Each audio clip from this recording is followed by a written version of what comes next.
One is algorithm, second is flowchart, and third is program, right? So today what we will do, the first topic we will take, that is to calculate simple interest. Do you know the terminology simple interest? Yes, sir. Okay. Can you tell me the formula for simple interest? P into R into T. Simple interest का formula होता है principal amount multiply by time period, right, multiply by rate of interest PNR divided by 100. How? Let me explain first. मैं पहले आपको example देना चाहता हूं notepad पे। मान के चलिए आपको लैपटॉप लेना है, तो आपने बैंक से लोन लिया 50,000। आपने बैंक से 50,000 का लोन लिया है लैपटॉप लेने के लिए। तो जो लोन आप लेते हो उसको बोलते हैं प्रिंसिपल अमाउंट। कौन सा amount? Principal amount. Yes, means 50,000 State Bank of India ने आपको दिए as a student to purchase the laptop. This is a principal amount. अब आप ये जो अमाउंट है ये एक साल में बैंक को वापस कर दोगे कि अच्छे खासे 2-3-4 साल लगेंगे आपको? 2-3-4 साल लगेंगे ना। जब भी हम लोन लेते हैं तो 2 साल, 3 साल, 4 साल, बड़ा अमाउंट रहा तो 5 साल, 10 साल ऐसे लेते हैं। तो उसको बोलते हैं नंबर ऑफ ईयर्स। क्या बोलते हैं उसको?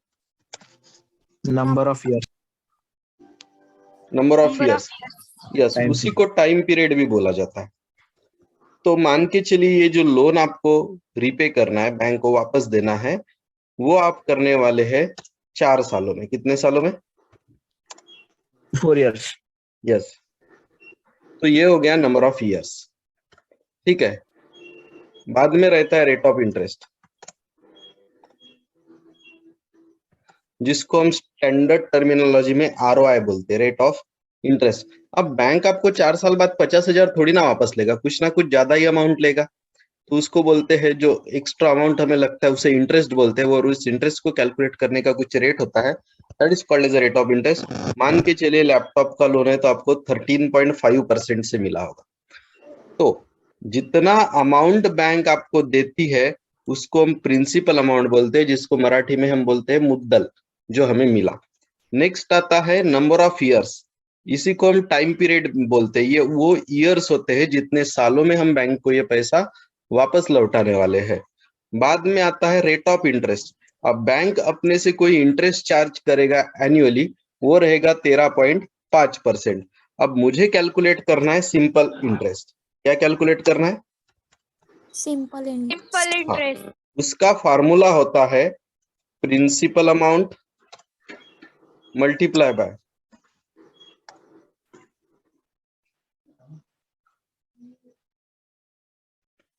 नंबर ऑफ ईयर्स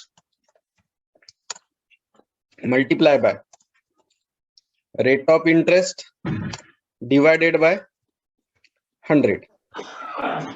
अब इसको हम थोड़ा शॉर्टकट लिखने के लिए ऐसा भी लिख सकते हैं, सिंपल इंटरेस्ट के जगह SI, प्रिंसिपल अमाउंट के जगह MP, sorry number of years के जगह N, रेट ऑफ इंटरेस्ट के जगह R डिवाइडेड बाय 100। इसको हम बोल सकते हैं PNR डिवाइडेड बाय 100। बड़े बड़े वेरिएबल के नाम लेना है तो बड़े बड़े लीजिए, ऐसे PNR छोटे लेना है तो छोटे लीजिए, आपकी मर्जी है ना। अब प्रिंसिपल अमाउंट की वैल्यू कितनी थी अपनी? 50,000 multiply by rate of interest था 4, ऊपर दिया है, नहीं नंबर ऑफ ईयर्स 4 था, रेट ऑफ इंटरेस्ट है 13.5। इसका मल्टीप्लाई करेंगे डिवाइडेड बाय 100 करेंगे। चलिए कैलकुलेटर है अपने पास, लेट्स ट्राई टू डू। ये जो कैलकुलेटर आपको दिख रहा है ना, ये C लैंग्वेज में बनाया जा सकता है, लेकिन इतना गुड लुकिंग नहीं बनेगा C लैंग्वेज में, लेकिन बनेगा, हम बनाएंगे कुछ दिन बाद। C लैंग्वेज में इतना गुड लुकिंग नहीं बनता। 50,000, हाँ एंड्रॉइड में इतना ही गुड लुकिंग बन सकता है, कोशिश करेंगे आपके एंड्रॉइड प्रोजेक्ट्स में लेने की। सर इंटू बोले ना, प्लस हाँ, गलती से हो गया। 50,000 इंटू 4 इंटू 13.5 डिवाइडेड बाय 100। तो आपको 27,000 बैंक को एक्स्ट्रा पे करना है। कितना? 27,000। 27,000 मतलब जब 4 सालों में आपका पूरा पैसा देना हो जाएगा तब आप बैंक को 77,000 दोगे। 50,000 प्रिंसिपल अमाउंट और 27,000 extra as a rate of as a simple interest. नहीं समझ में आया होगा, एक एग्जांपल और लेता हूं। मान के चलिए आपको कोई टू व्हीलर लेना है, तो आपने देखिए, मैं सबसे पहले आपको बताना चाहता हूं मैं क्या कैलकुलेट करने वाला हूं। I am calculating simple interest. I am calculating simple interest. इसके लिए मैं आज क्या करने वाला हूं, आज मैं एल्गोरिदम लूंगा, एल्गोरिदम का ही कन्वर्शन फ्लो चार्ट में करूंगा। All these are the topics from syllabus. और फ्लो चार्ट का ही कन्वर्शन प्रोग्राम्स में करूंगा। तो ये 3 चीजें मैं इसी प्रोग्राम के लिए करके दिखाने वाला हूं। ऐसा मैं 2 बार करूंगा, 2 अलग अलग प्रोग्राम आज लूंगा। तो प्रिंसिपल अमाउंट यानी जो लोन मैंने लिया है, फॉर एग्जांपल मुझे टीवीएस जुपिटर गाड़ी लेना है, टू व्हीलर मोपेड, ठीक है, टू व्हीलर स्कूटर। तो प्रिंसिपल अमाउंट जो मैंने बैंक से लिया, मान के चलिए 90,000 लिया, बैंक ने मुझे 90,000 लिया कि अतुल सर आप गाड़ी लीजिए, तो ये हो गया प्रिंसिपल अमाउंट जो बैंक मुझे देती है। अब नंबर ऑफ इयर्स, मैं इसको 7 सालों में बैंक को वापस करना चाहता हूँ, मैं 7 इयर्स के लिए ये लोन लेना चाहता हूँ, तो ये हो गया नंबर ऑफ इयर्स। इसी को आप टाइम पीरियड बोलते हैं। रेट ऑफ इंटरेस्ट, तो मुझे बैंक ने रेट ऑफ इंटरेस्ट दिया है फॉर एग्जांपल 9.5%। अब मैं सिंपल इंटरेस्ट यानी एसआई कैसे कैलकुलेट करूंगा? प्रिंसिपल अमाउंट यानी पी लिया है मैंने, नंबर ऑफ इयर्स के लिए एन लिया है, रेट ऑफ इंटरेस्ट के लिए आर लिया है। स्टार का मतलब मल्टीप्लाई होता है, मल्टीप्लाई के लिए सी लैंग्वेज में स्टार ही देना पड़ता है, दूसरा सिंबल अलाउड नहीं है। डिवाइडेड बाय 100 करूंगा, तो मेरा प्रिंसिपल अमाउंट है 90,000 जो मुझे बैंक ने लोन लिया। ये लोन में रिटर्न करने वाला हूँ 7 सालों में, और मुझे रेट ऑफ इंटरेस्ट है 9.5%। अब मैं फिर से अगर कैलकुलेटर निकाल के इसे कैलकुलेट करना चाहूँ तो आंसर कुछ ऐसा आएगा। 90,000 मैंने लोन लिया था गाड़ी परचेस करने के लिए 7 साल के लिए, और बैंक ने मुझे रेट ऑफ इंटरेस्ट चार्ज किया है 9.5%। उसको मुझे डिवाइड करना होता है 100 से, तो मुझे 59,850 रुपए बैंक को ज्यादा देना पड़ेगा उनके मनी 7 साल यूज करने के लिए। 59,850। तो ये हो गया मेरा सिंपल इंटरेस्ट। अभी जब मैंने सिखाना शुरू किया था 49 स्टूडेंट थे, अभी स्टूडेंट हो गए 54। तो शॉर्ट में बताता हूँ कि हम क्या कर रहे हैं। मुझे कैलकुलेट करना था simple interest. Simple interest calculate करने के लिए मुझे 3 चीजें इनपुट चाहिए। बैंक से आपने लोन कितना लिया, that is called as a principal amount. जैसे बैंक से मैंने गाड़ी खरीदने के लिए 90,000 का लोन लिया है, फिर वो लोन आप कितने साल में रिटर्न करोगे, that is number of year. तो वो लोन मैं 7 साल में रिटर्न कर दूंगा। फिर रेट ऑफ इंटरेस्ट, बैंक मुझे कितने इंटरेस्ट से वो पैसे वापस लेंगी, तो 9.5%। ये तीनों वैल्यू आपको यूजर से इनपुट लेनी पड़ेंगी या बैंक से इनपुट लेनी पड़ेगी। ये इनपुट में चला जाएगा स्कैनएप में। अब फार्मूला क्या है? प्रिंसिपल अमाउंट यानी 90,000 जितना आपने लोन लिया था, नंबर ऑफ इयर्स यानी 7 जितने सालों में आप लोन को रीपे कर दोगे, रेट ऑफ इंटरेस्ट यानी जितने इंटरेस्ट रेट आपको लगेगा 9.5%, इनका मल्टीप्लीकेशन करिए, उस मल्टीप्लीकेशन को डिवाइडेड बाय 100 करिए, आपको ये आंसर मिलता है 59,850। इतने पैसे आप एक्स्ट्रा बैंक को दे रहे हो apart from your 90,000 in 7 years. ये होता है सिंपल इंटरेस्ट। तो मैथमेटिक्स समझ में आ गया क्या आज के प्रोग्राम के पीछे का? Yes, sir.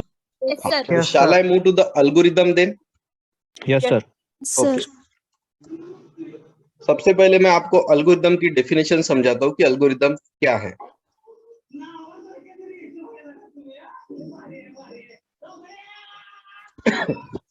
So let's see the algorithm. Algorithm की डेफिनेशन आपको सबसे पहले बताता हूँ। It is step by step representation of the program। जो प्रोग्राम हमें लिखना होता है उसका स्टेप बाय स्टेप रिप्रेजेंटेशन, उस चीज को क्या बोलते हैं? अल्गोरिदम। एग्जाम में आपके सिलेबस में टॉपिक है, सिलेबस में टॉपिक है, सिलेबस में टॉपिक छोड़ दीजिए, आपके यूनिट नंबर 1 का ही नाम है algorithm and flow chart. Okay, same it is for, I am talking about CO, I am talking about electronics, mechanic, जिनको भी सी लैंग्वेज है, हर ब्रांच को पहला यूनिट यही रहता है, अल्गोरिदम्स एंड फ्लो चार्ट। तो algorithm is a step by step representation of the program. तो चलिए करते हैं step by step representation. Step one चाहिए मुझे स्टार्ट। क्या करूंगा सबसे पहले मैं? स्टार्ट। प्लीज अनम्यूट करिए किसी का तो भी माइक म्यूट, सॉरी म्यूट करिए, मैं ही कर देता हूं, वेट। तो पहली स्टेप होती है स्टार्ट, हमने स्टार्ट किया। दूसरी स्टेप बताइए तो मुझे कितने वैल्यू इनपुट करना है? 3। तो मैं यहाँ 2 वर्ड यूज कर सकता हूँ, मैं इनपुट बोल सकता हूँ, आपको इनपुट पसंद नहीं तो आप रीड वर्ड बोल सकते हैं। इनपुट या रीड दोनों में से एक ही बोलिए, दोनों मत बोलिए। सो इनपुट या read, principal amount, number of years and rate of interest from user से कितनी चीजें इनपुट लेना है हमें? 3। तो हम इसको थोड़ा ऐसा भी बोल सकते, ये रीड निकाल ही देता हूं ना, रीड भी चलेगा, कोई प्रॉब्लम नहीं। Input principal amount P, number of years N and rate of interest R from user, ऐसा हम बोल रहे हैं। इनपुट प्रिंसिपल अमाउंट जिसका नाम हम P रखेंगे, नंबर ऑफ ईयर्स के लिए वेरिएबल का नाम N रखेंगे एंड रेट ऑफ इंटरेस्ट के लिए वेरिएबल का नाम R रखेंगे। फ्रॉम यूजर लिखा नहीं लिखा तो भी चलता, इतना लिखा तो भी चलेगा। स्टेप 3 में हम क्या करेंगे? सिंपल इंटरेस्ट कैलकुलेट करेंगे। Simple interest equal to P multiply by N multiply by R divided by 100। क्या कैलकुलेट करूंगा मैं? Simple interest. Yes, step number 4। जैसे इनपुट था ना, अभी आप आउटपुट बोल सकते हैं या डिस्प्ले बोल सकते हैं, आपकी मर्जी। तो मैं डिस्प्ले बोलता हूं, डिस्प्ले। आप आउटपुट भी बोल सकते हैं। डिस्प्ले सिंपल इंटरेस्ट SI, मतलब किसकी वैल्यू डिस्प्ले करना है हमें? SI की। और स्टेप 5 स्टॉप। इतना करने के आपको 4 मार्क्स मिलते हैं। कितने मार्क्स? 4 मार्क्स। लकी रहे तो, अदरवाइज 2 भी मिल सकते हैं। तो स्टेप 1 स्टार्ट और आखिरी स्टेप स्टॉप, ये फिक्स होता है। अब यहाँ आपने इनपुट लेना है। P यानी आपने जितना लोन लिया वो अमाउंट, N यानी वो लोन आप कितने सालों में वापस करोगे वो अमाउंट, वो ईयर, और R मतलब बैंक जो आपको रेट ऑफ इंटरेस्ट चार्ज कर रहा है वो। P N R को आप मल्टीप्लाई करोगे, उसको डिवाइडेड बाय 100 करोगे, जो आंसर आएगा वो रहेगा सिंपल इंटरेस्ट। डिस्प्ले करना है सिंपल इंटरेस्ट को, वेरिएबल का नाम ऐसा है stop. This is called as a algorithm. अब आपको ये डेफिनेशन जस्टिफाई हो गई क्या? डेफिनेशन समझ में आ गई एग्जांपल देखने के बाद? Yes, It is a step by step representation of the program।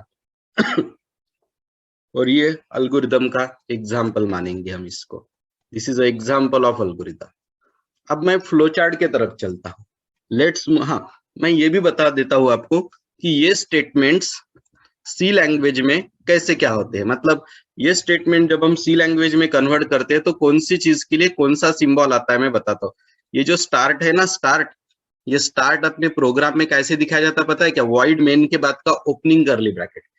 याद है आपको? वॉइड मेन के बाद एक ओपनिंग करली ब्रैकेट आता है नीचे के लाइन पे। वो होता है अपने, वो होता है अपने प्रोग्राम का लॉजिकल स्टार्ट। और लॉजिकल एंड क्या होता होगा फिर प्रोग्राम का? Closing curly bracket. Curly bracket. हाँ, और ये जो इनपुट है ना, ये मैं सी लैंग्वेज में बता रहा हूँ आपको कि ये चीजें सी लैंग्वेज में कैसे करेंगी। ये इनपुट लेना है ना, सी लैंग्वेज में आप ऐसे लेंगे, स्कैन अप, सभी वैल्यू मुझे फ्लोट लेना है तो परसेंटेज अब कितनी बार? 3 बार। पहली बार लिखना पड़ेगा p, दूसरी बार लिखना पड़ेगा n और तीसरी बार लिखना पड़ेगा r।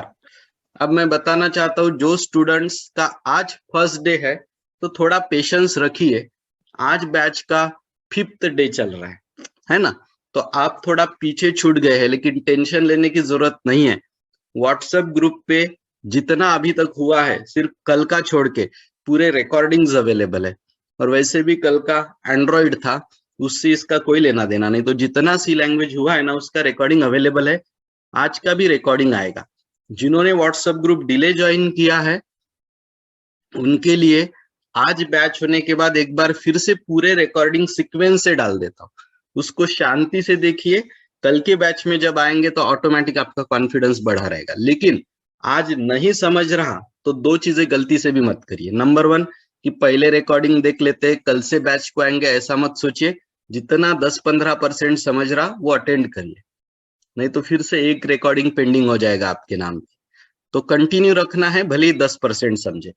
और नंबर 2, ये माइंड सेटअप मत बना लेना कि समझ नहीं रहा कल से बैच को ही नहीं आऊंगा, क्योंकि क्या है 4 दिन का मैं आज रिवाइज करने बैठूंगा ना तो जो लोग रोज आ रहे वो गायब हो जाएंगे, है ना, और रिवाइज नहीं किया तो जो नए लोग हैं वो गायब हो जाएंगे, डेडलॉक है।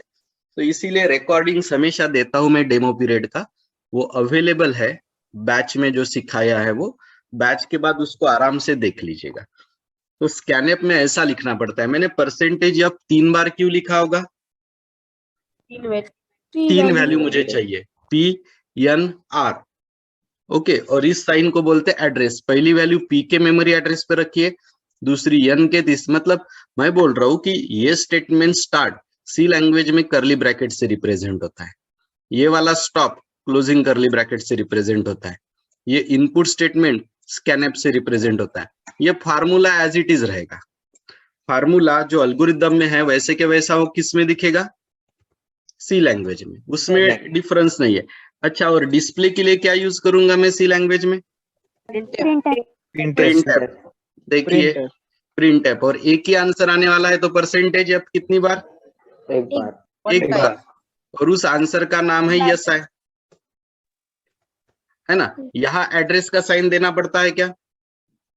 नहीं। तो ध्यान देना, इनपुट स्टेटमेंट होता है प्रोग्राम लिखते वक्त स्कैनअप, और डिस्प्ले यानी आउटपुट स्टेटमेंट होता है प्रिंट ऐप। इनपुट 3 लेना है तो परसेंटेज अब 3 बार, लेकिन आउटपुट एक ही देना है सिंपल इंटरेस्ट, तो परसेंटेज अब सिर्फ एक बार। और इनपुट लेते वक्त ये एड्रेस वाला साइन रहता है, आउटपुट के वक्त ऐसा कोई साइन नहीं रहता है। ठीक है, ये हो गया algorithm. Let's move to the flow chart. Flow chart क्या है? तो flow chart is a diagrammatic representation. Diagrammatic, आप उसको पिक्टोरियल भी बोल सकते हैं।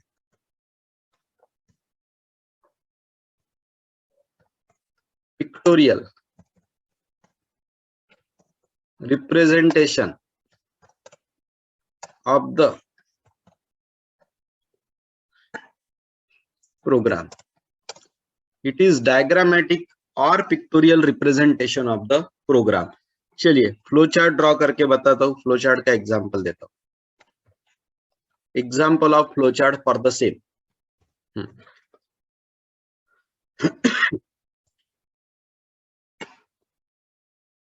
फ्लो चार्ट बनाएंगे, अभी इसका एल्गोरिदम को जाने दीजिए, ऊपर फ्लो चार्ट बनाता हूँ। तो मुझे स्टार्ट लिखने के लिए ये सिंबल चाहिए, कैप्सूल का शेप होता है ना वैसा सिंबल, कैप्सूल शेप, ऐसा कैप्सूल शेप, सीधा सीधा। ये सिंबल थोड़ा आड़ा तिरछा हो गया, कैप्सूल जैसा दिखता है ना, टैबलेट कैप्सूल मेडिसिन वाली, बस वैसा शेप चाहिए। उसमें आपको लिखना होता है स्टार्ट। क्या लिखना होता है इसमें? स्टार्ट। हाँ, फिर ऐसा एक एरो चाहिए नीचे, अब मुझे इनपुट लेना है, तो इनपुट लेने के लिए पैरेललोग्राम चाहिए, पैरेललोग्राम। ये लाइन थोड़ी सीधी चाहिए थी, वेट।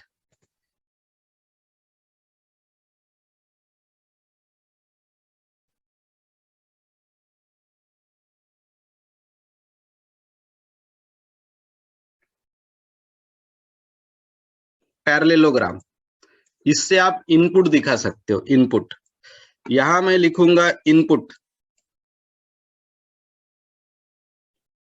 क्या क्या इनपुट करना है मुझे? Input P, comma number of years, comma rate of interest. तो इनपुट स्टेटमेंट मुझे पैरेललोग्राम में लिखना पड़ता है। दीज आर द रूल्स, आप सिंबल बदल नहीं सकते। फिर आता है कैलकुलेशन यानी फार्मूला। तो फार्मूला के लिए रेक्टेंगल रहता है, तो फार्मूला लिखता हूं मैं, simple interest equal to P N R divided by 100, ऐसा। फिर जो आया आंसर उसको डिस्प्ले करना है। डिस्प्ले करने के लिए भी पैरेललोग्राम ही चाहिए। डिस्प्ले करने के लिए भी क्या चाहिए? मतलब जो सिंबल इनपुट के लिए यूज हुआ था ना, same. This symbols are fix, this symbol cannot be change on your own. तो यहां पे मैं बोलूंगा display,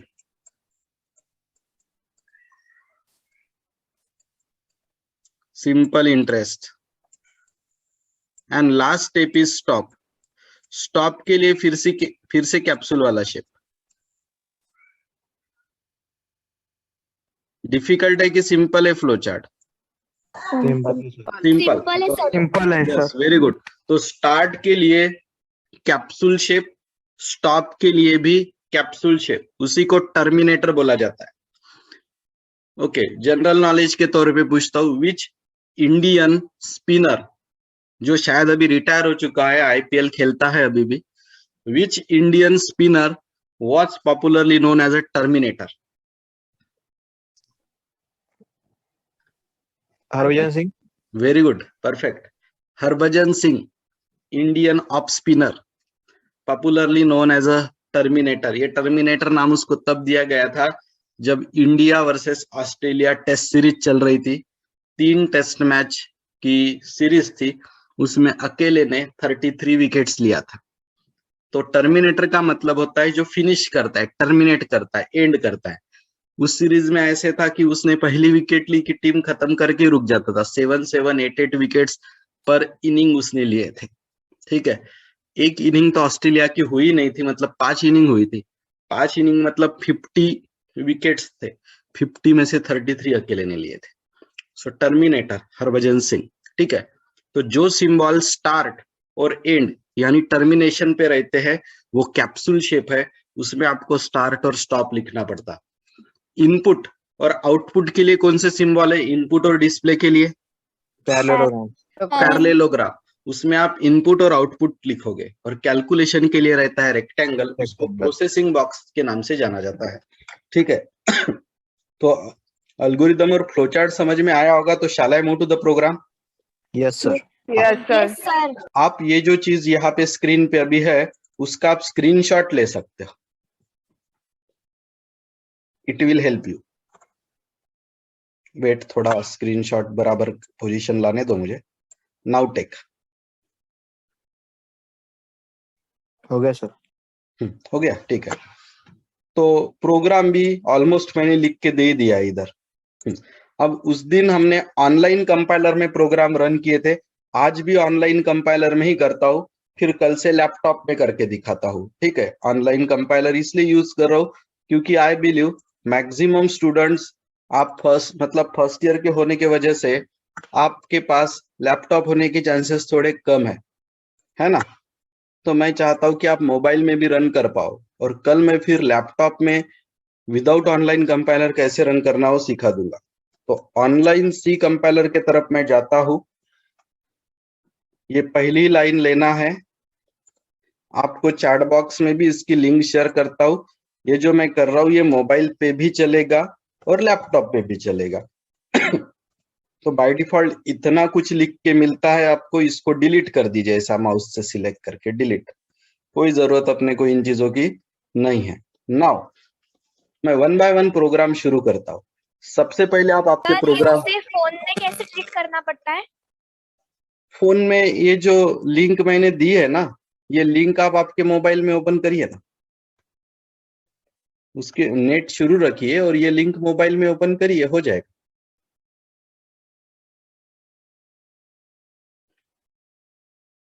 has anybody tried this? Yes, होता sir. है।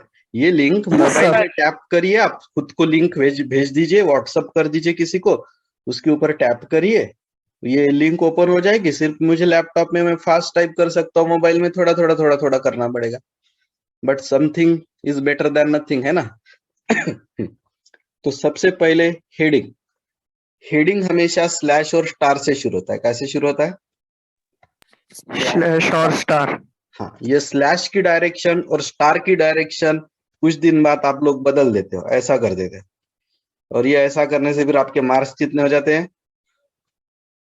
0। तो ऐसा मत करिए, ये स्लैश आगे जाने वाली चाहिए, फिर स्टार। तो मैं यहाँ पे लिखता हूँ heading program to calculate simple. अब मैं आपको बताना चाहूंगा, हम जो बोल रहे हैं ना हेडिंग, ये सही वर्ड नहीं है इसके लिए। इसके लिए सही वर्ड 2 है। एक सही वर्ड है इसके लिए कमेंट, और दूसरा सही वर्ड है इसके लिए डॉक्यूमेंटेशन। इस लाइन को आपने कमेंट या डॉक्यूमेंटेशन के नाम से जानना चाहिए। तो आज के बाद इसको हेडिंग बोलना छोड़ दीजिए। You should called it as a comment और you should called it as a documentation. Comment COMMENT और documentation. It should start with slash and star, it should end with star and slash. शुरू होते वक्त slash पहले, star बाद में, बंद करते वक्त स्टार पहले, स्लैश बाद में। 2 टेस्ट, दोनों सी लैंग्वेज के टेस्ट में इसके ऊपर क्वेश्चन मैंने डाला था, याद है? Yes, sir. हाँ। और ये लिखना ऑप्शनल है। ऑप्शनल है मतलब ये हेडिंग देना कंपलसरी है क्या? नहीं। नो, नहीं। Not needed. इच्छा है तो दीजिए, नहीं है तो मत दीजिए, ठीक है। अब दूसरी लाइन होती है हेडर फाइल। हाँ बोलिए, पूछिए ना। सर हम जब प्रोग्राम स्लैश स्टार के बाद स्पेस देना जरूरी होता है दोनों तरफ से? क्या बोलिए, प्लीज रिपीट। सर हम जो स्टार्टिंग में पर प्लस स्टार और स्पेस देते हैं ना दोनों तरफ से भी, स्टार्टिंग में और एंडिंग में भी, तो वो जरूरी होता है क्या? No, not necessary. देना है तो दीजिए, नहीं देना है तो मत दीजिए, नॉट नीडेड, ठीक है। Okay sir. अब हेडर फाइल, बहुत सारे स्टूडेंट्स ने मुझे स्क्रीनशॉट भेजे थे कि सर एरर आ रही है प्रिंटएप और स्कैनएप में, तो कौन सी हेडर फाइल चाहिए? STDO. Hash include stdio.h। यह मैंने आपको बार बार बताया है, एसटीडी का लॉन्ग फॉर्म स्टैंडर्ड है। क्या है एसटीडी का लॉन्ग फॉर्म? स्टैंडर्ड। आईओ का लॉन्ग फॉर्म है इनपुट आउटपुट, और एच का लॉन्ग फॉर्म है हेडर फाइल। Header file. तो एसटीडी का लॉन्ग फॉर्म है स्टैंडर्ड, आईओ का लॉन्ग फॉर्म है इनपुट आउटपुट, एच का लॉन्ग फॉर्म है हेडर फाइल। जिन्होंने आज ज्वाइन किया होगा उनसे मैं फिर से रिक्वेस्ट कर रहा हूँ कि बैच के जो ओल्ड रिकॉर्डिंग है 2-3 दिन के, वो अवेलेबल है व्हाट्सएप ग्रुप पे, उसको आप जरूर देखिएगा। ये 2 चीजों के लिए यूज होती है हेडर फाइल। कौन सी 2 चीजें?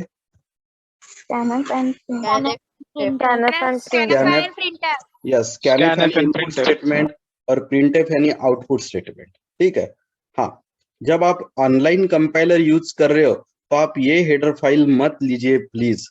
ऑनलाइन कंपाइलर में एरर आती है, conio.h को स्किप करना होगा, ठीक है। जब आप ऑनलाइन रन कर रहे हो, वो ब्लू कलर के सॉफ्टवेयर में रन नहीं कर रहे हो, तो ये conio.h, getch और clr/scr, ये 3 चीजें अपने को नहीं चाहिए, तो मत लीजिए। अभी void main, बहुत सारे नोट्स में, बुक ने, जो कुछ स्टूडेंट क्यूरियस रहते, आगे का पढ़ लेते, बिल्कुल पढ़ना ही चाहिए, उन्होंने यहाँ void के जगह इंड देखा होगा, तो उसके ऊपर मैं आता हूँ, डोंट वरी। अभी void रखिए, वॉइड का इंग्लिश लैंग्वेज में मीनिंग देखोगे तो वॉइड का मीनिंग होता है नथिंग, कुछ भी नहीं। हम बोलना चाहते हैं कि मेन फंक्शन के सामने कुछ भी नहीं है, तो वॉइड। मेन जिसके सामने गोल ब्रैकेट रहता है उस चीज को क्या बोला जाता है? फंक्शन। Function. मैं आपको बताना चाहता हूँ सी लैंग्वेज के प्रोग्राम में एक ही चीज कंपलसरी होती है, वो है main function. It is the only compulsory part of C program. Main function चाहिए ही चाहिए, only compulsory part of C program. Without main function C program लिखा नहीं जा सकता। ठीक है, ये ओपनिंग करली ब्रैकेट यानी अपने एल्गोरिदम के हिसाब से start symbol, right? Yes, sir. तो ओपनिंग करली ब्रैकेट से लॉजिकली अपना प्रोग्राम शुरू होता है। अब ये जो रेट ऑफ इंटरेस्ट था वो था 13.5%, है ना? तो मुझे ये बोल ईयर भी 3.5 साल में भी आप वापस कर सकते हो। तो जो चीजें डेसिमल पॉइंट में रहती है, जैसे 13.5, 0.5 आ गया ना, उसको इंड बोलोगे कि फ्लोट बोलोगे? Float. फ्लोट। जैसे 13.5 इसको फ्लोट बोलते हैं, 3.5 इसको फ्लोट बोलते हैं। हाँ, अगर ऐसा रहता ना 13, 5, 9, -12 इसको इंटीजर बोलते थे, लेकिन इस प्रोग्राम में फ्लोट ज्यादा सुटेबल है। तो मैं P लेता हूँ प्रिंसिपल अमाउंट के लिए, N लेता हूँ नंबर ऑफ ईयर्स के लिए, R लेता हूँ रेट ऑफ इंटरेस्ट के लिए, और SI लेता हूँ सिंपल इंटरेस्ट के लिए। How many variables I have taken? 4. 4। अब मेन के अंदर जितने भी लाइंस आएंगे, मेन के अंदर जितने भी लाइंस आएंगे, सभी लाइंस के एंड में सेमीकोलन दीजिएगा। अब इसमें से इनपुट किन का लेना है मुझे? तो मुझे इनपुट लेना है, input principal amount, comma number of years and ROI। कितने वैल्यूज मुझे इनपुट लेना है? 3। तो वो सेंटेंस प्रिंट करने के लिए मैंने यूज किया है प्रिंटफ। मैंने प्रिंटफ में बोला है कि आप principal amount, comma number of years and rate of interest को इनपुट लीजिए, और अपना इनपुट स्टेटमेंट कौन होता है? स्कैनफ। अब मुझे 3 वैल्यू इनपुट लेना है, तो परसेंटेज अब कितनी बार लिखूं? 3 बार। ये डबल कोटेशन के बाद में कॉमा। पहली वैल्यू चाहिए मुझे एड्रेस P, दूसरी वैल्यू चाहिए मुझे एड्रेस N, तीसरी वैल्यू चाहिए मुझे एड्रेस R। ये एंड वाला, इंग्लिश में का शॉर्टकट एंड वाला जो सिंबल है, ये कंप्यूटर को बोलता है कि पहली वैल्यू P के मेमोरी एड्रेस पे रखिए, दूसरी N के, तीसरी R पे। इस सिंबल को मेमोरी एड्रेस सिंबल बोला जाता है। अब बारी आती है फार्मूला की। फार्मूला है simple interest equal to principal amount को मल्टीप्लाई करिए नंबर ऑफ ईयर से, उसको मल्टीप्लाई करिए रेट ऑफ इंटरेस्ट से, और उसको कितने से डिवाइड कर दीजिए? 100. डिवाइड के लिए सिर्फ यही सिंबल चलेगा, वो 2 टिम्ब वाला जो मैथमेटिकल सिंबल है वो नहीं चलेगा। अब आंसर को डिस्प्ले करना है, तो डिस्प्ले करने के लिए क्या चाहिए? Printf. डिस्प्ले पे आप मैसेज दे दीजिए, सिंपल मैसेज, कुछ भी चलता, shortcut, long cut, simple int लिखा तो भी चलता, इंटरेस्ट लिखा तो भी चलता। अब फ्लोट है तो क्या लिखना पड़ेगा? Percentage F। और कौन से वेरिएबल में आंसर स्टोर है? SI. ये ऑनलाइन मैं प्रोग्राम रन कर रहा हूं, तो मुझे conio.h, CLR, SCR और getch ये 3 चीजें नहीं चाहिए। अब मैं इस प्रोग्राम को रन करता हूं, नीचे आउटपुट आएगा, वो पूछ रहा है कि आपको 3 वैल्यू।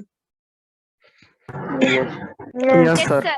तो मैं लैपटॉप लेना चाहता हूं, तो मैंने 50,000 डाल दिया है मेरा प्रिंसिपल अमाउंट। एंटर।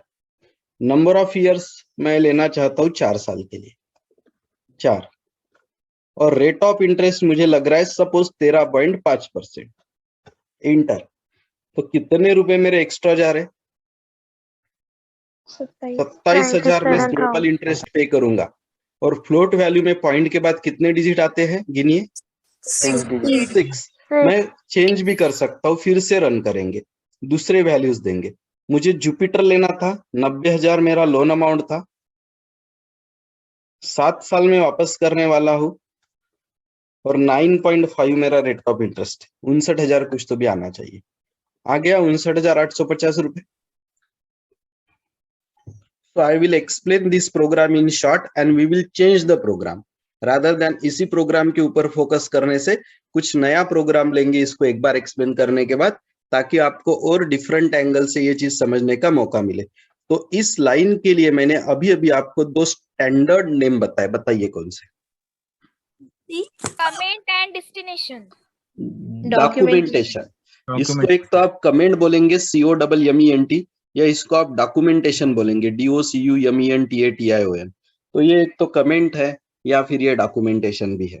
ठीक है, ये लिखना कंपलसरी होता है कि ऑप्शनल होता है?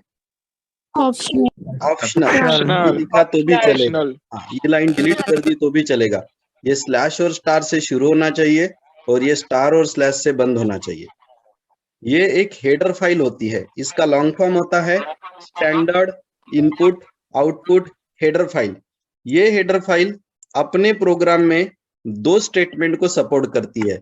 ये हेडर फाइल अगर आप लिखते हो तो आपके प्रोग्राम में आपको प्रिंटफ यानी आउटपुट स्टेटमेंट और स्कैनफ यानी इनपुट स्टेटमेंट दोनों यूज करने की परमिशन मिल जाएंगी। अगर आपने ये लाइन नहीं लिखी तो क्या होगा, नीचे 2 एरर्स आ जाएंगे अभी के अभी।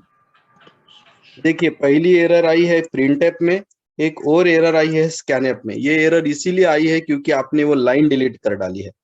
तो वो लाइन देना कंपलसरी है, ऑप्शनल नहीं माना जाएगा। यहाँ आपको लिखना पड़ेगा #include stdio.h। ठीक है, void main, it is the compulsory part। You are asking about comment, सिद्धांत?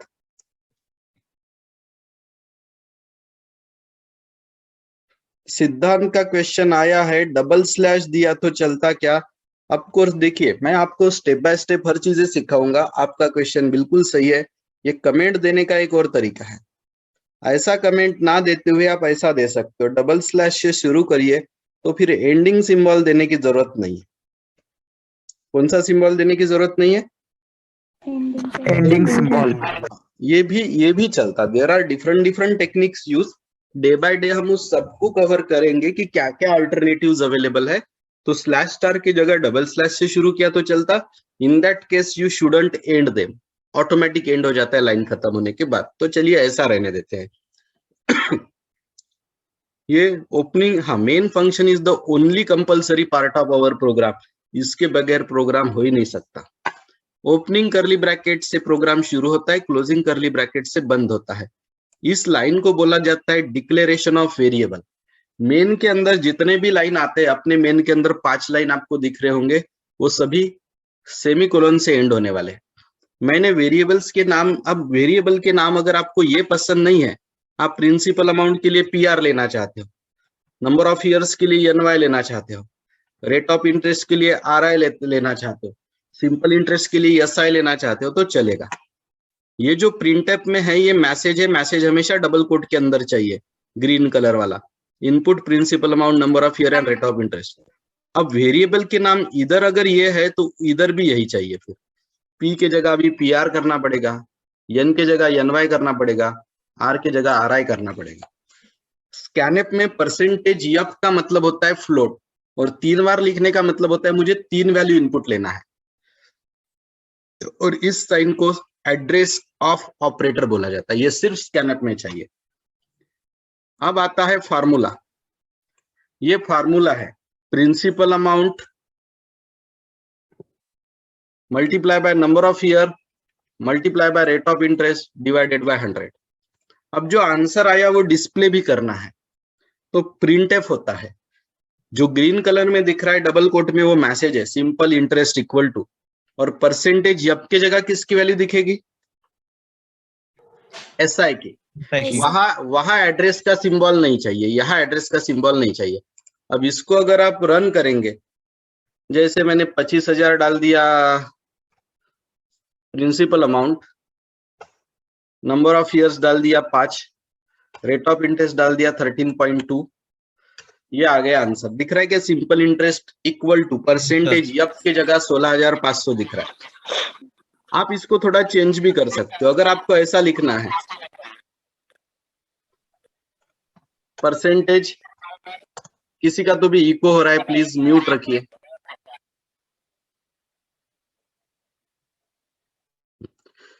Percentage F is simple interest तो भी चलेगा। अब आंसर इंड के बाद दिखेगा कि पहले? पहले। जहां एफ लिखा है ना वहां आंसर दिखेगा। आपने 10,000 लोन लिया, 5 सालों के लिए लिया, रेट ऑफ इंटरेस्ट है 7.81। देखिए अभी आंसर कहाँ दिख रहा है? इज के पहले दिख रहा है ना answer? Yes sir. Yes why? Because percentage F is there. ठीक है, तो परसेंटेज एफ जहां है वहां आंसर रहेगा और क्लोजिंग ब्रैकेट से प्रोग्राम खत्म। अब अभी तक सर, 3 टॉपिक्स। हाँ बोलिए। अभी तक अगर 3 हम प्रोग्राम का एड्रेस डबल क्या बोले? तो एंडिंग भी डबल स्लैश से करनी ये वाला ना? नहीं, यहाँ बोल रहे क्या आप? हाँ no no sir, no no यहाँ नो नो, यू कैनॉट। अगर आप डबल स्लैश से शुरुआत करते हो तो एंड मत करिए, एंड ऑटोमेटिक होता है। No need to end it. Sir No अगर वो पहले से डबल स्लैश दिया और एंडिंग में भी दिया तो वो एरर बताता। हाँ तो नहीं चाहिए ना, मैं भी वही बोल रहा हूँ ना। इट शुडंट बी दो बार वो नहीं चाहिए, एक ही बार चाहिए। Okay sir. हाँ ठीक है। तो अल्गोरिदम, फ्लो चार्ट और प्रोग्राम, ये तीनों चीजें आपको 100% समझ में आई होंगी अगर आप बराबर 6 या 6-5 के आसपास आ गए होंगे तो। हाँ 6-10 6-15 को आए होंगे तो डिफिकल्ट गया होगा तो डोंट वरी, एक एग्जाम्पल और लेते हैं। 12 मिनट का समय है अपने पास, तो अभी मैं एग्जाम्पल चेंज कर देता हूँ। हाँ मैं थोड़ा आपके नोट्स भी ओपन करके दिखाना चाहता हूँ आपको। आपके नोट्स में से एक आधा एग्जाम्पल देते हैं। हाँ बोलिए, पूछिए। हाँ सर, वो जो हमने स्कैन एफ में प्रिंट एफ में जो मैसेज लिखा था, हाँ number of years of percentage और वो प्रिंसिपल, वो एक के नीचे एक लाने से स्लैश एन डाला तो चलता क्या? स्लैश एन से न्यू लाइन पे जाता है, लेकिन आपको मैसेज तो एक ही लाइन पे लगेगा ना।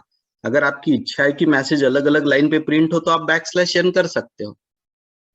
Okay sir. हाँ अब देखिए, ये नोट्स है आपके। मुझे कुछ स्टूडेंट के मैसेज आए कि सर टेक्स्ट बुक कौन सा खरीदना। कोई टेक्स्ट बुक नहीं खरीदना, कुछ भी नहीं। जो अपने नोट्स है उसी में से प्रिपेयर करो। पूरा दिया गया है डिटेल्स में। और यही ये आपके यूनिट 1 और यूनिट 2 के नोट्स है। आप बोलोगे बाकी नोट्स कब मिलेंगे? जब जो यूनिट शुरू होगा उसके 1 या 2 दिन बाद वो नोट्स अपडेट होते जाएंगे। मान के चलो अब सेकंड थर्ड यूनिट शुरू होगा यहाँ से 15 दिन बाद, तो 15 दिन बाद उसके नोट्स आएंगे, एक साथ नहीं मिलेंगे। जब जो यूनिट शुरू हो रहा है और अपन कॉलेज के हमेशा आगे ही भागने वाले हैं, ठीक है, तो हर यूनिट शुरू होने के पहले वो नोट्स आपके हाथ में आएंगे। अपने नोट्स कॉपीराइट प्रोटेक्टेड है, आप किसी और को ट्यूशन के बाहर सर्कुलेट नहीं कर सकते हैं, that is a criminal offence. इसके पेटेंट अपने पास है। और ये पूरा आप देखोगे तो आखिरी में पूरे क्वेश्चन बैंक से लेके सब है, एवरीथिंग, उसका सॉल्यूशन तक। आपको कहीं बाहर जाने की जरूरत नहीं है।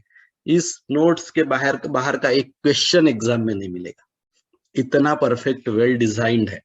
ठीक है, सो बुक मत लीजिए। अगर बुक चाहिए आपको तो गूगल क्लासरूम पे सॉफ्ट कॉपी मैं ही अपलोड कर देता हूँ। आपका रेफरेंस बुक ऑलरेडी मेरे पास है सॉफ्ट कॉपी फॉर्म में, पीडीएफ मैं गूगल क्लासरूम में डाल देता हूँ, वहां से आप डाउनलोड कर लीजिए। और टेक्मैक्स निराली किसी चीज की जरूरत नहीं है। चलिए सर, इसका पेपर कॉलेज में होता है कि यहाँ पे ट्यूशंस में? नहीं, पेपर तो एग्जाम मतलब ये तो आपका बोर्ड का एग्जाम होगा ना इसका। आपका 70 मार्क का रिटर्न पेपर होगा इसका कॉलेज में। सर सी लैंग्वेज का? बिल्कुल, क्यों नहीं होगा। It is a compulsory subject as per your syllabus having full weightage. हाँ सिर्फ अगर ऑनलाइन एग्जाम हुई तो जैसा अभी चल रहा वैसा ऑनलाइन होगा, वो भी बोर्ड का ही रहेगा। मुझे नहीं लगता अब एग्जाम ऑनलाइन होंगे। अब हो जाती आपकी एग्जाम ऑफलाइन ये अगले सेमेस्टर की। तो चलिए अभी मैं एक प्रोग्राम लेता हूं और वो प्रोग्राम रहेगा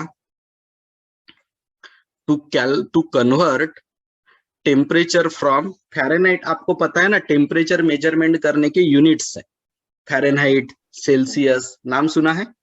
यस हाँ, तो मैं क्या करना चाहता हूँ, यूजर से जब टेम्परेचर इनपुट लूंगा ना तब सेल्सियस में लूंगा। और उस सेल्सियस को काय में कन्वर्ट करूंगा, फ़ारेनहाइट में।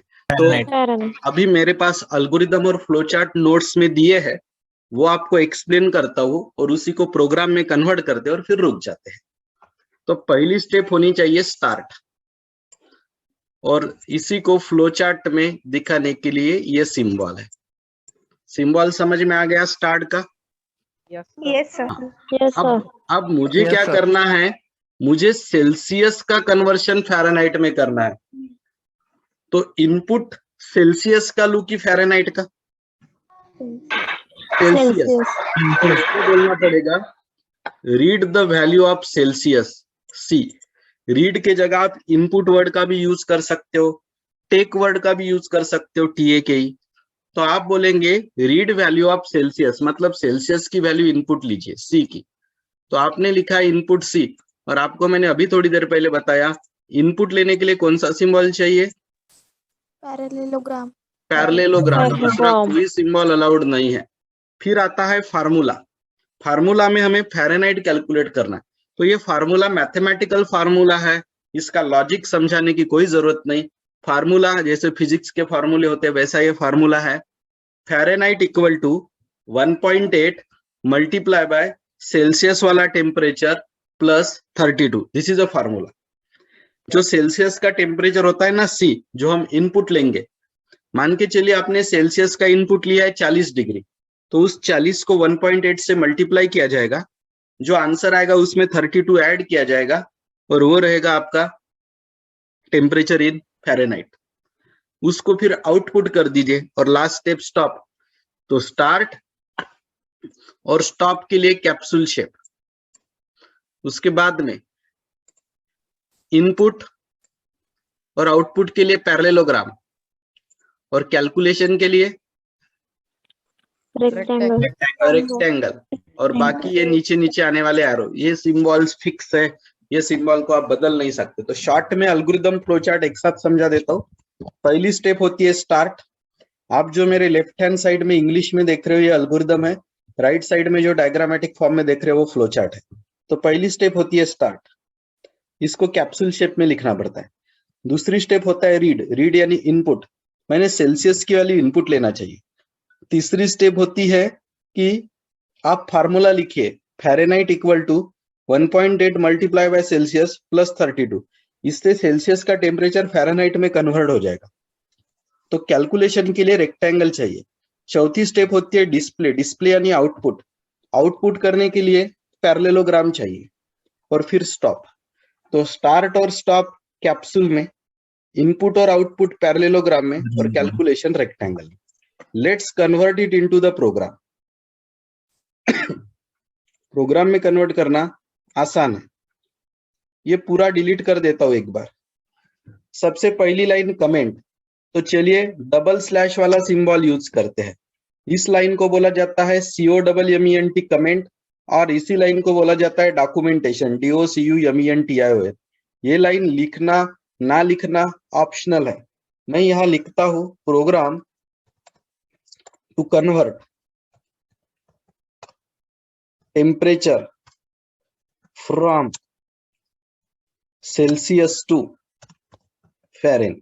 ये मेरा हेडिंग है, program to convert temperature from Celsius to Fahren. Shortcut long cut कुछ भी चलेगा इसमें। अब मैं एक हेडर फाइल लिखता हूं, हैश इंक्लूड सभी स्मॉल लेटर में, STD यानी स्टैंडर्ड, IO यानी इनपुट आउटपुट, .h यानी हेडर फाइल। ये हेडर फाइल मुझे दो स्टेटमेंट यूज करने की परमिशन देती है, प्रिंटफ आउटपुट के लिए और स्कैनफ इनपुट के लिए। ये दोनों स्टेटमेंट आप तभी यूज कर सकते हो अगर आप ऊपर std.h लिखोगे। वॉइड मेन, इसको बोला जाता है मेन फंक्शन। मेन फंक्शन के बाद सेमीकोलन नहीं होना। Main function is the only compulsory part, बिल्कुल चाहिए ही चाहिए अपने प्रोग्राम में। ओपनिंग कर्ली ब्रैकेट से प्रोग्राम लॉजिकली शुरू हो जाएगा और क्लोजिंग कर्ली ब्रैकेट से बंद होगा। अब मुझे वेरिएबल्स लेने हैं।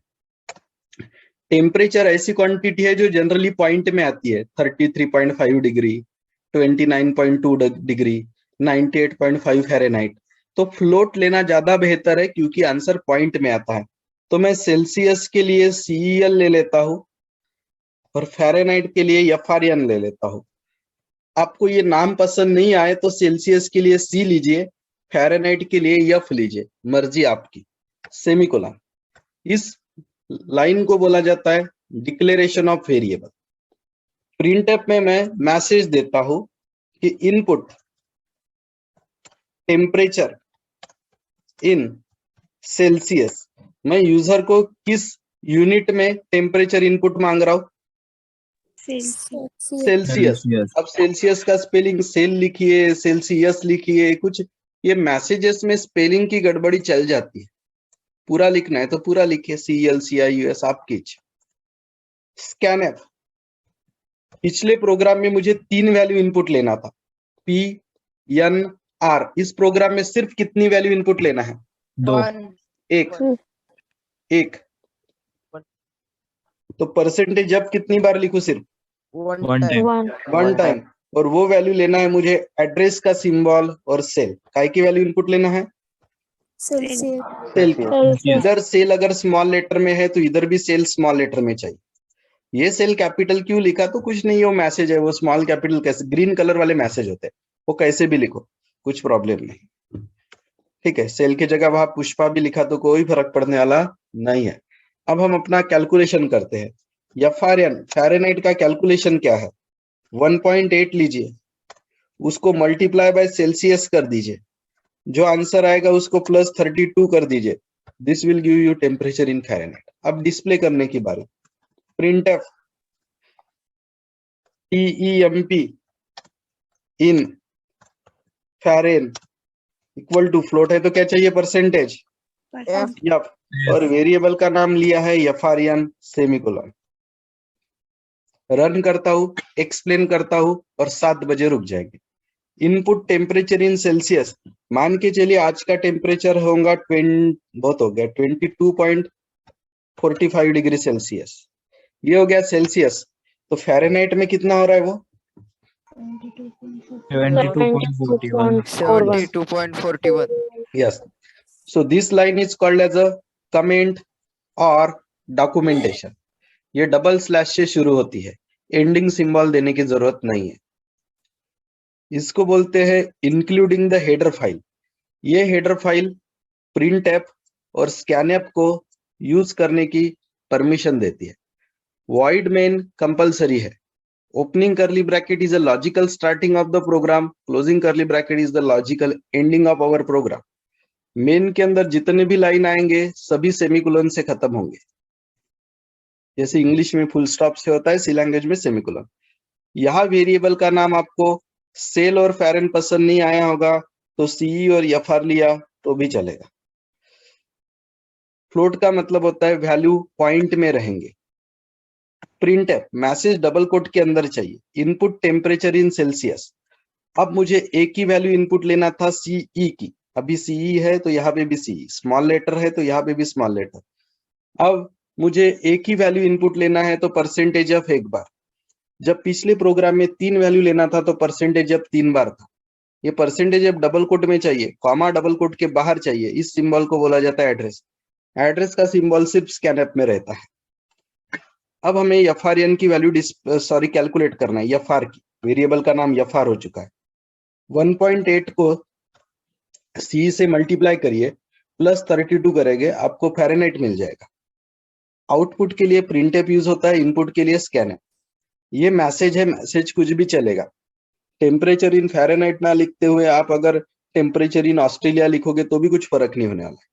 और इस परसेंटेज F की जगह FR की वैल्यू डिस्प्ले हो जाएगी। रन करता हूं, मान के चलिए धुक्का लेके डेज है 44.5 डिग्री है तो उसको फ़ारेनहाइट में 112.09 माना जाएगा। So do you understood? Today we have seen 2 algorithms, 2 flowcharts and 2 programs. Do you